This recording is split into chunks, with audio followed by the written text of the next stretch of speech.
Today I'd like to share with you my recipe for apple dumplings with some very beautiful, colorful ingredients.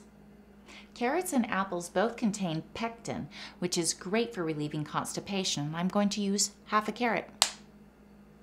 I love to keep cranberries in my freezer, and I'm going to use 1/3 of a cup of these little jewels. I also love to add a little parsley. This is Italian parsley, just a small handful. To make this a dessert, I've got my sweet here. I've got 1/2 cup of dates and 1/4 cup of raisins. I've also got a beautiful red apple. I'm just going to do 1 red apple. The darker the red, the more malvidin.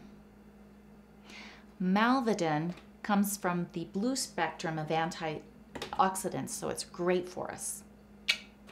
To help tame all of this sweet, I've got lemon. I'm going to add 2 teaspoons of lemon juice. Cinnamon helps with our sugars and blood pressure, and I'm going to add 1/2 teaspoon. The last 2 things I'm going to add are 1/4 teaspoon of nutmeg and 1/8 teaspoon of cloves.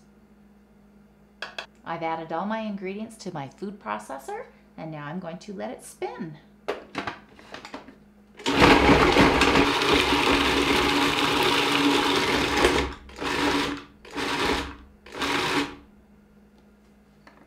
You don't want to pulverize it, but you want it blended well enough that it's just small chunks.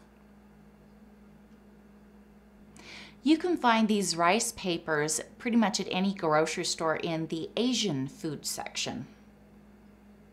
So I'm going to take one of these rice sheets out, and I'm going to soak it in hot water for about 5 to 10 seconds. It becomes really soft and easy to work with. Once you've got your filling in the center, you can just easily wrap right around it.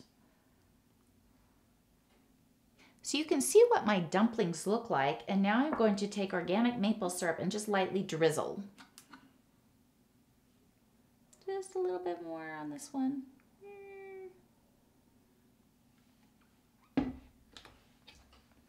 I'm also going to sprinkle this with some cinnamon, and then I'll bake it in the oven at 400 degrees for 20 minutes. Oh my, it smells like apple pie. Thanks for watching. Feel free to comment, like, or subscribe. Until next time, love yourself. Eat real food.